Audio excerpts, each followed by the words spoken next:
My name is Gareth and I'm 33 years old and I'm from Scotland.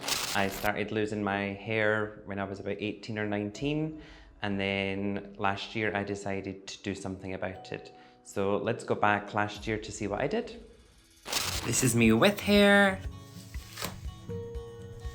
And this is me without hair. Years ago I was told I wasn't a good candidate for it because there wasn't enough donor area at the back of my head. Or whatever. But advances in technology have meant that they can harvest hair from different parts of your body, everywhere else, because I'm hairier everywhere else. So I inquired with Smile Hair Clinic, which is where my sister's fiance went, and it just all happened so quick, and I booked it, and I'm going the beginning of November. In about 2015, I went to see about a hair transplant in Scotland, and I was told I was not a good candidate. They said I didn't have a good donor area. I looked into something else, which was non-surgical hair transplant, which is basically just a glorified wig. So it was a hair system. I got my first hair system in 2015. I wore one for 7 years. It varied from human hair to synthetic hair, and I loved the result. I loved having full hair, but there was a lot of work that goes into wearing a hair system. You have to obviously glue it for the bond, and you have to shave your head every 3 to 4 weeks. The maintenance of it and the cost was really, really high. I thought that was my only option. And then in 2022, my sister's husband had a hair transplant in Turkey at Smile Hair Clinic, and he told me to reach out to them to find out if it was going to be something that they could do for me, because I thought maybe advances in technology would help me. So I contacted them on WhatsApp and they told me to send some pictures, which I did, and they said that they would be able to help me, and it would probably take maybe 2 procedures because the extent of my hair loss was so vast. So I did, I contacted them, and then in 2022, in November, I came through. I've got everything crossed and I feel like I'm in very good hands. The procedure for hair transplant started. Then the last year, I've loved not having to wear a hair system. The freedom I have now without having to constantly worry about it getting gunky, as I say, or constantly having to maintain it and worrying about shedding or discoloration. I really don't miss hair systems. So when you wear a hair system, the whole point is it's supposed to be non-detectable, and it wasn't detectable. People didn't realize I was wearing a hair system, and it looked good. I loved how great it looked. But in order for it to look good, you have to put the time and energy and money into it. Simple things like just going into a swimming pool, going for a massage, just little things you don't think of, you have to think about, and you have to tell people that you're wearing a hair system because they would feel it. So it was just constantly things like that would just be a bit of a stress. So yeah, I liked the look of a hair system. I just didn't like the whole preparation and having to always tell people that you're wearing one. And as I said, normal everyday things started to become quite complicated. I think after maybe 3 years of wearing a hair system, I would go to a salon and they would take it off for me, they would shave my head, they would wash it, but it was becoming very expensive.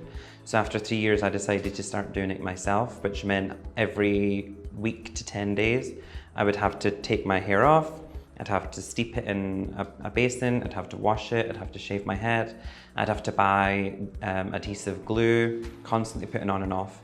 And it was just a big struggle, and it would take me about 1 or 2 hours every week to 10 days, and I just hated it. And that's why I decided I needed to do something, because I couldn't see myself lasting many more years doing that. Hello everybody, and welcome to day 10 of the hair transplant journey. Yeah, it's looking, as you can see, very scabby. The back and sides tend to have been more scabby than the top, but I think they've all kind of fallen off in the shower once I'm trying to scrub it as much as I can. The top, obviously, the transplanted area, you can't really scrub, you just have to pat. So it will take a lot longer for all those scabs to kind of fall off, but they will apparently just fall off naturally after 2 weeks. So yeah, it's looking strange still. I still keep getting lots of comments about why is your hairline so high, which is a bit frustrating to keep hearing because, as I said, it's one of my main concerns as well. But I just have to trust the process and hope that the doctor knew what he was talking about, and when it grows in, it's going to look.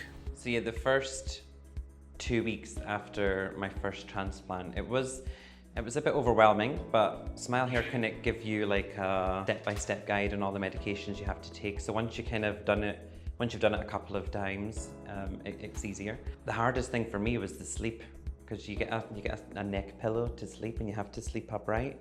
I really struggled with that, so I had ended up having one night where I could sleep, the next night where I couldn't. And then the washing of the hair, it doesn't help that I have a stand-up shower, so I don't have a bath.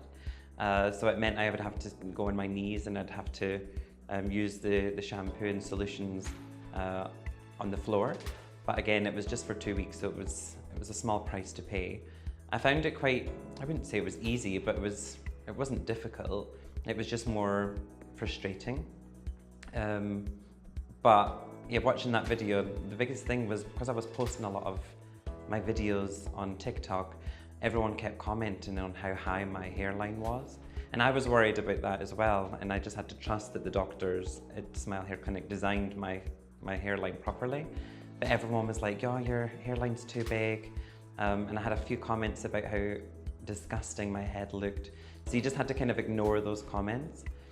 But after that video, on I think day 14, I was in the shower, and then it said on my step-by-step guide, after 14 days, you can massage your head with shampoo as opposed to just tapping it.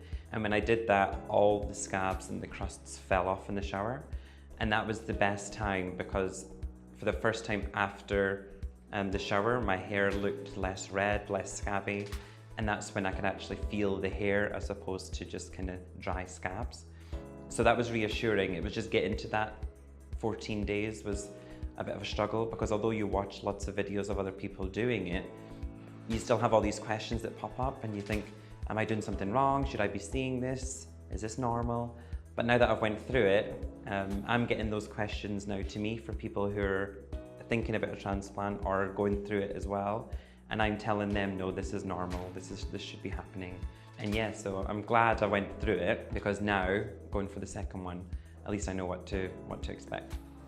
Hi everyone, welcome to the 12th month, a full year after my first transplant in Turkey. This is the result after a year. As you can see, the front's looking quite good. If you don't already know, I am heading back to Istanbul for round 2. We think we can get a good result from the remaining donor area at the back and sides. But just to give me the best result possible and to thicken up the hair, especially with how thin the density is, we're going to use beard hair and also some of my chest hair, because I'm very hairy. And they are confident at Smile Hair Clinic that we're going to get a good result if we use 3 donor areas, basically. But yeah, come with me. I'm on my way to Istanbul today, and I'll take through it the whole journey like what I did last year. Keep the questions and messages coming. It's great to see I've inspired a few of you to go out and get your own transplants. And I like seeing your results, and the fact that I helped you it's really amazing. So wish me luck, and I'll see you in Istanbul.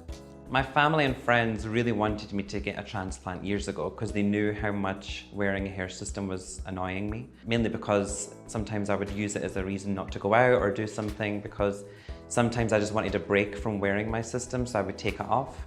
So they knew it was really affecting my mental health by just how frustrated I was about it all and how much it was costing me. So they really wanted me to get a transplant, but I just kept telling them I wasn't a good candidate. It wasn't an option for me.